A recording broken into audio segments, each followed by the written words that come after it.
Hello, everyone. Hello. Happy holidays. It is the 23rd of December when I'm recording this. So we've finally made it to the shortest day of the year, and the days are getting longer, which I am very happy about. It's always hard in the winter with horses. I know you guys all feel the same way. A couple of exciting things on tonight's live session. So, as always, I have a bunch of questions from you guys that I will be answering tonight. I also wanted to let you know that we are putting the recordings from these sessions as podcasts now. So, if you go to your podcast player and search for, I think it's called Dressage with Amelia. Yes, Dressage with Amelia. Then this podcast will come up. So now you guys could listen to the recordings of these on your podcast player. So if you're listening to it on your podcast, be sure to share it with your friends. That would really help me out. But that would be really nice. I listen to a lot of podcasts personally.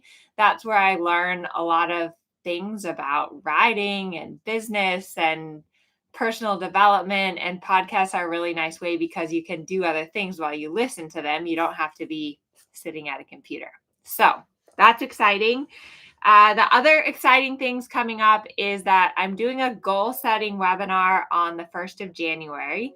So that will be at 12 noon Pacific time. And I always love to do this because I'm kind of a planner, and I think it's really good to sit down at the beginning of the year and plan out what your goals are for the year ahead.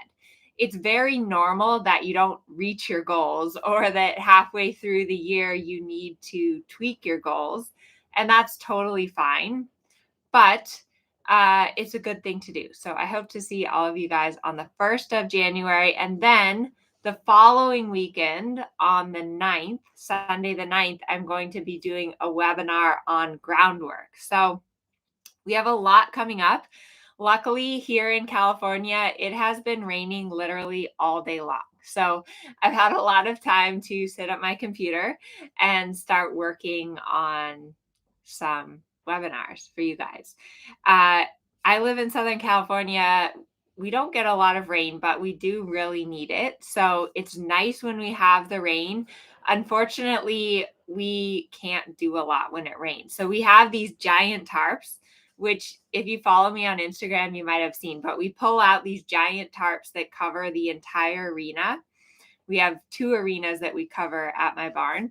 And that way, when it stops raining, we can pull the tarps up and the arena is like perfect. If we don't cover the arenas, it takes like 4 or 5 days for the rain to dry enough so that we can ride. So it's always a little bit of a challenge for everyone in the winter dealing with inclement weather, and it makes it difficult to stay consistent. So I always am a fan of doing groundwork on days that we cannot ride. Let's see. A lot of you guys are here saying Merry Christmas, Happy Holidays. I hope you guys all have something nice planned to do over the holidays. I'm staying here. My husband, actually, he went to Argentina, and I did not go with him, which I feel a little bit bad about. When you have horses, I'm sure you guys all know that it's really hard to leave for long periods of time. And horses are really, it's a lifestyle. Like, I love it. I love having horses. I love taking care of them. I love seeing them all the day, every day. But when it comes time to, like, okay, can we go to Argentina for 10 days? It's like, no, sorry, I can't do that. Luckily, my husband is incredibly supportive and he understands, but it's it's definitely hard. And I'm so grateful to have someone that's behind me and supporting me in my riding and what I do, because you need someone if you really want to ride, and if that's a big part of your life, it's important that you have someone that understands that. So I'll be staying here for Christmas. I do have, let's see. Donna says, I can't go anywhere with my horses. House arrest. Some are older and really need me. Yeah, it's hard, Donna, when you have, especially horses that need like medication and, I just have a lot of them, and it's hard to leave for that long. But I also love being here and spending time with my horses. So, one of my favorite memories is on Christmas Day. I love to always go to the barn and ride my horse. I actually have a funny story. I remember one day on Christmas Day, this was a long time ago when I had my first horse ever, Achilles. So I must have been, I don't know, 12. And I went for a trail ride with my friend and her dad on Christmas Day. And I thought it would be a really good idea to like hold Achilles back behind all the other horses and then let him go and like canter up and catch up to the other horses.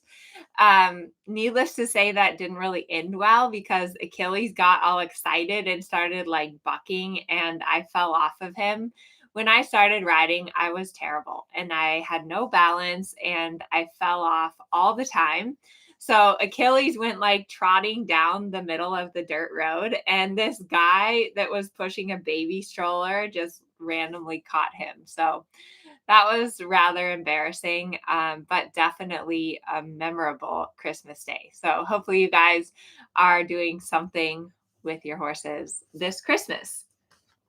What else? Oh, on Amelia's Dressage Club on Facebook, I know a lot of you guys have been posting pictures of your horse's sire. So your horse's father. That's really been cool to see. It's really cool to see the resemblance between the sire and then the horse that you have, which I think is really cool. It's also really cool to see how many different breeds and different disciplines that we have in the club. And that's one thing that is really cool about dressage is that you can do dressage with pretty much any breed of horse. Dressage is really a universal sport, and it will help any horse because a lot of what we do in dressage is just about, you know, basic riding, like making the horses more pleasurable to ride. Like when your horse is supple and responsive and through and connected, they're better to ride. So it's been really fun to see all of you guys that have different breeds. And one thing I wanted to talk about too is just the importance of respect and respecting everyone where they are on their journey. At some point, we were all beginners, and learning about horses and learning about the journey and learning about training and becoming better riders is a journey. And we're all at different places on the journey. So I was talking to Joellen, my mom, and she really helps me manage the club, but she was reminding me of there was this woman when I first started riding, and her name was Ruth. And she was this older, crazy lady that was always at the barn and took the best care of her horse.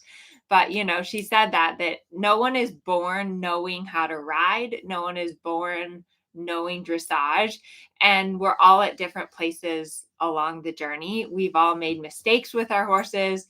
We've all learned things the hard way, and that's okay. We all need to be supportive of one another and helpful to one another along the journey. Another thing that is really important is that our job is to protect our horse. And I was riding recently in a clinic with Juan Matuda, and he said that. He said, your job is to protect your horse. That is why we sit on top of them. The reason we sit on top of our horses is because we need to protect them.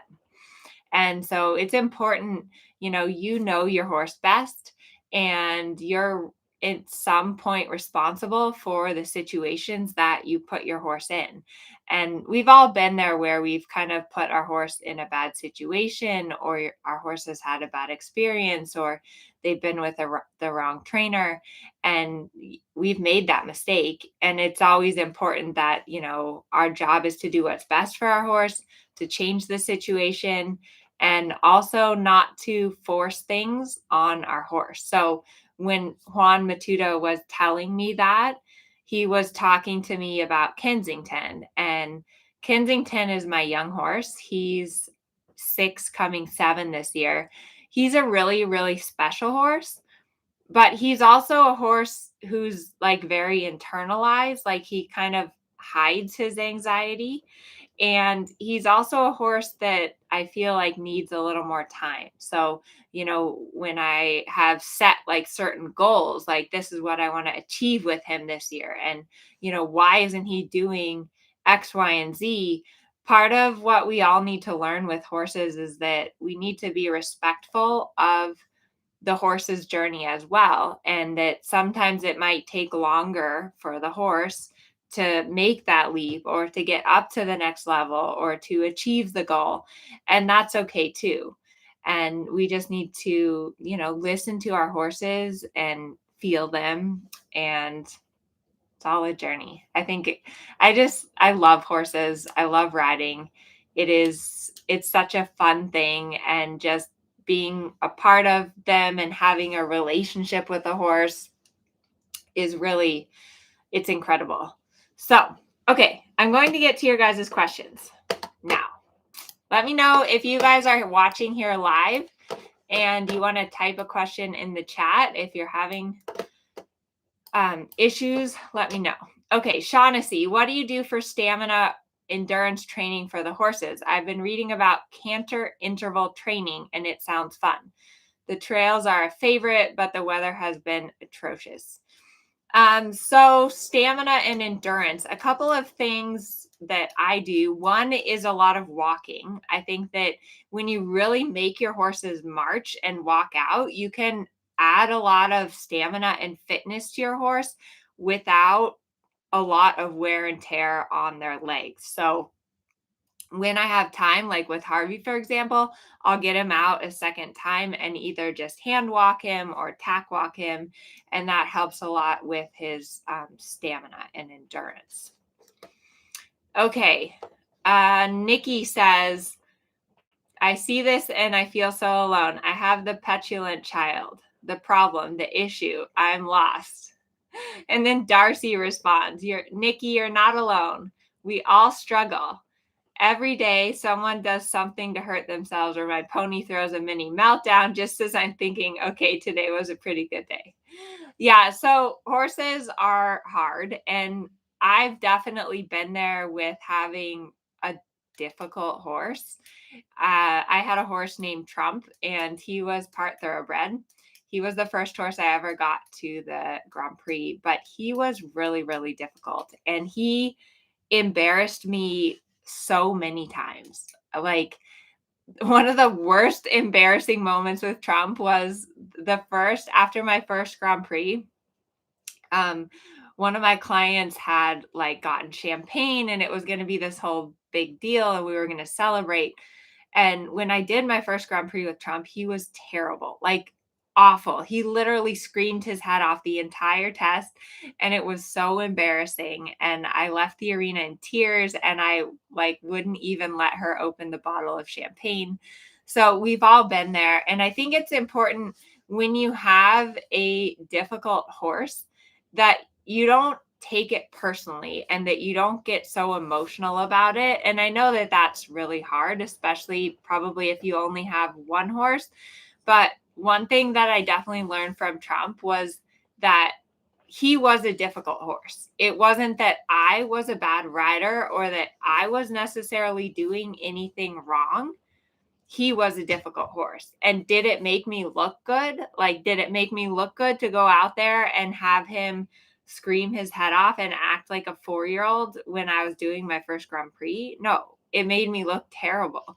But I learned a lot from that horse. And he was the first horse I trained to Grand Prix. He was the first horse that I got my gold medal on, but it definitely was not an easy journey. And there were so many times that I was just like, I should just quit. Like, I'm a terrible trainer. I don't know what I'm doing. I can't even get my horse around the arena. So the tough horses teach you the most for sure. They make you earn it. And at some point down the road, you'll have another horse that will be easier. So hang in there, Nikki. That's all I have to say. Yes, my Lynn says here, my problem horse's name was Trump. If this was before the President Trump, I always thought of it as like Trump when you're playing cards.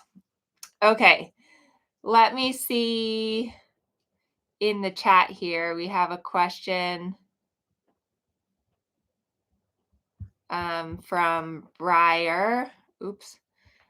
How much should I expect in suppling and softening and rounding? My horse is 10, and I don't think I've asked enough. I'm trying to get him more round. Okay, so getting your horse round, getting your horse on the bit, how do you start asking for that?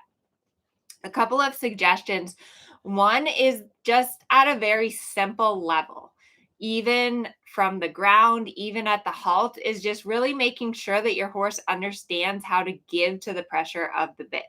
So that means I always start it from the ground. If I'm standing on the left side of my horse and I pull on the left rein, I want my horse to bend their neck to the left. If I pull on the right rein, I want my horse to bend to the right. It's always important to get that lateral suppleness, just the bend from one rein. Get your horse giving to one rein. And then when you take up on both reins, get that flexion at the pull. Then when you're riding your horse is the same thing. Start out by just asking them to bend to both sides, get that neck a little more supple laterally, then take up the reins and get the flexion at the pull. If your horse really has a hard time going on the bit, I would recommend taking up the reins, getting the horse really round for 4 or 5 steps or maybe a half a circle, and then releasing, giving them a little break and starting over. It's always important to remember when you want to get your horse round that it's still pressure and release. So it's still like when you put pressure on the bottom of the horse's mouth, they need to flex at the pull and kind of push themselves away from that pressure, and then get a release. Okay, here's another question from Sasha. How do I keep my horse round in the rein back? Okay, this is a good question. And a couple of things. It's important that your horse is round in the rein back, because if your horse is hollow in the rein back, then they're not using their top line correctly. And part of what we want in the rein back is we want the horse to actually lower their croup. And so when the horse is not round in the rein back, then they're not using their body correctly. One of the best ways to work on the rein back is from the ground. So I've filmed a lot of rein back videos for my groundwork course. There's various ways that you can teach your horse to back up from the ground, but one of the best exercises if you're having trouble getting your horse round on the ground is you do like a turn on the forehand and then back them up, and then a turn on the forehand and then back them up. That's a good exercise. When you're riding your horse and you cannot get your horse round in the rein back, I would really work on making sure that you get your horse round in the halt. So doing like walk, halt, and making sure that your horse is really round in the walk, halt transitions.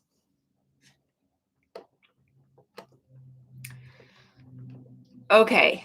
Elise has a question about what I was talking about earlier with difficult horses. So do you worry why the horse is so difficult? I'm such a softie about all of it.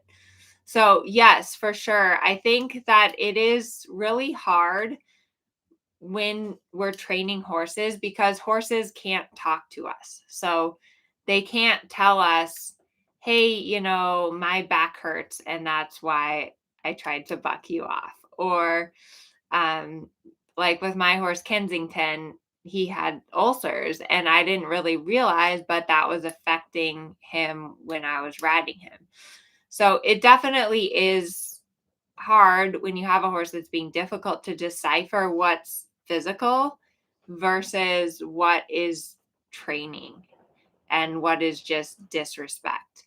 Now, there is a certain element of, and I am a little tough on this because I came more from the Western world. And one thing that I think about is I think about like a really well-trained Grand Prix horse, right?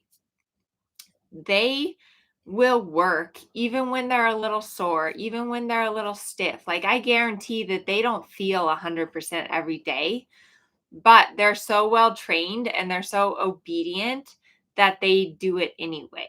So there's certainly like exceptions. There's certainly times that you need to address the physical side and that there could be a lameness or a soreness or something that's really impeding the training. And that does happen. A lot of times, though, it is that the horse doesn't understand, or the horse hasn't been trained correctly, or it hasn't been consistent enough, or the horse, like Trump, he would get set off by external factors like the trailers coming in, or his friend leaving him, or he would get spooked and then his adrenaline would start and then he couldn't settle down. So that definitely is a challenge in dressage, in training in general. Okay, here's a good question from Wilma. How do I spiral in and out on a 20-meter circle without the inside shoulder falling in and my horse slowing down? Okay, this is a good question. And I actually, for those of you guys that are in the academy, next month we're talking about like progress up the levels of dressage. And the way that the dressage tests are designed is that as you move up the levels, the circles get smaller and smaller.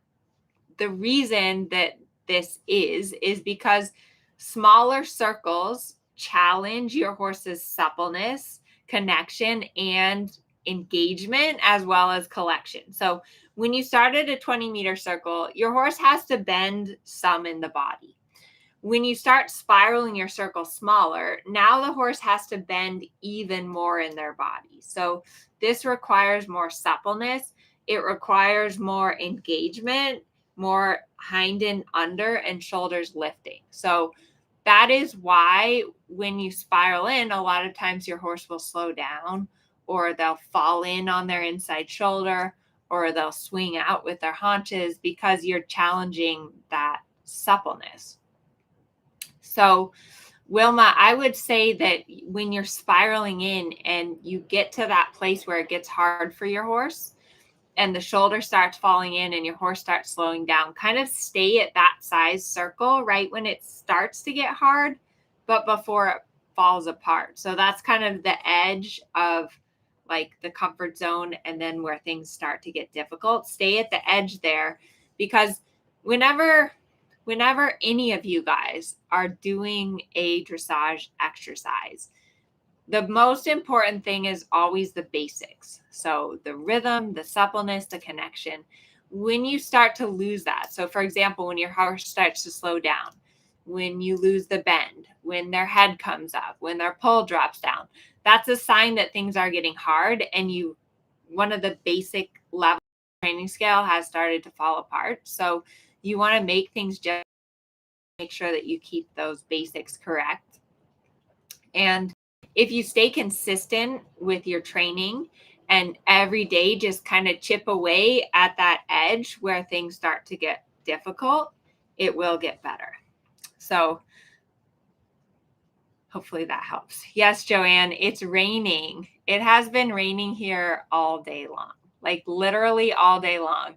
My assistant went to the barn and took care of the horses this morning, and then I went there this afternoon, but it's been pouring all day. So, and the other thing is that our basement always leaks when it rains. So I'm hoping that it doesn't start leaking too much tonight, but it's supposed to rain all night tonight and then tomorrow. And it's just, 'tis the season. I always start to go stir crazy when I can't ride. I think that I'm seriously addicted to riding. And when I don't get to ride enough, I just it's difficult. It's not good for me. So I've been going to the gym a lot. I've been doing a lot of work on the computer. So that's good for all of you guys. We have some awesome webinars coming up next month and the groundwork course. And yeah. Okay.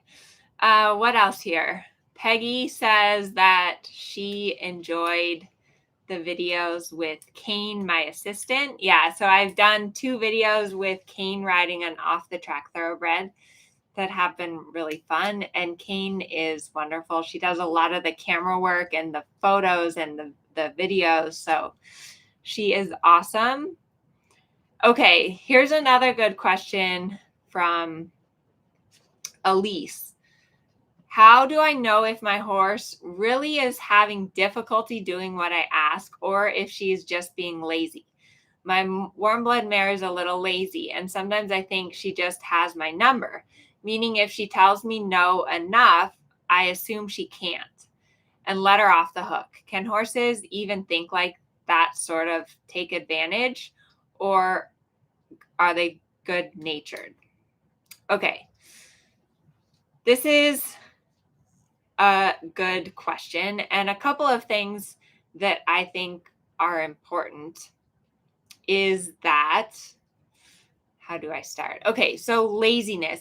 In general, I don't believe that horses are lazy by nature, because horses are flight animals. And so the way that they stay alive and the way that they stay safe is by running away. So if horses were lazy, they would be eaten by mountain lions. In my opinion, we make our horses lazy and we make our horses dull because we are afraid, because we don't want to get run off with and we don't want to get hurt. So that's my opinion about lazy horses. For sure, horses, it's important whenever you ask your horse something, your intention behind it. So if I'm walking on a horse and I ask my horse to trot, my intention is you are going to trot. I'm going to ask nicely. So I'm going to close my leg and say, would you trot? And if the horse doesn't listen or they blow me off, then I'm going to follow through and make the horse trot. So that's really important, that whenever you ask your horse something, your intention has to be to follow through and get that. Now, you have to kind of separate that from then deciphering, like, okay, I've done, 5 canter pirouettes. I think my horse might be getting tired, and then give them a break. But you need to be always very black and white with your horse and don't be vague. So I would never ask a question of my horse, like, say I'm walking, I would never say, do you want to trot or are you too tired? I wouldn't ask my horse that. If I thought my horse was too tired to trot, then I wouldn't ask them to trot. And so it's really important in your riding and in your training that you have real clarity to everything that you ask your horse. And I think that's something that we are all working towards, that you really are clear in what you ask and that you get a response from your horse.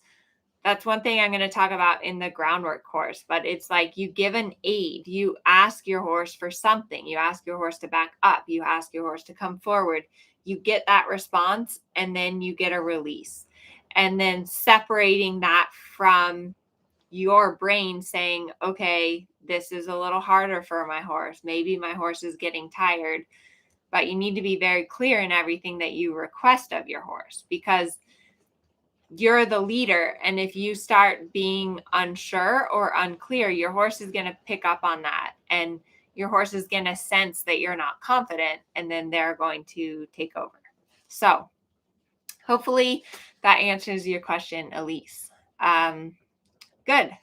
I think we got almost all of the questions done tonight. So I hope that you guys all have a wonderful holiday season and enjoy. I love the summer, but it's also good this time of year. It's a season to kind of slow down and reflect and plan for the year ahead. So I hope you guys are all coming to the goal setting webinar on January 1st. And if you haven't yet, check out my podcast, Dressage with Amelia. So there's going to be recordings put up of all of these live Q&A sessions for you guys to listen to at your convenience, at the barn, when you're walking your horse, whatever you might be doing. So that's it for tonight. Have a wonderful Christmas. Enjoy your horses. Thank you all so much for being a part of this community and sharing the horses and the lifestyle that we have with our horses. So have a nice Christmas, have a wonderful holiday, and we'll see you next week. Bye, everyone.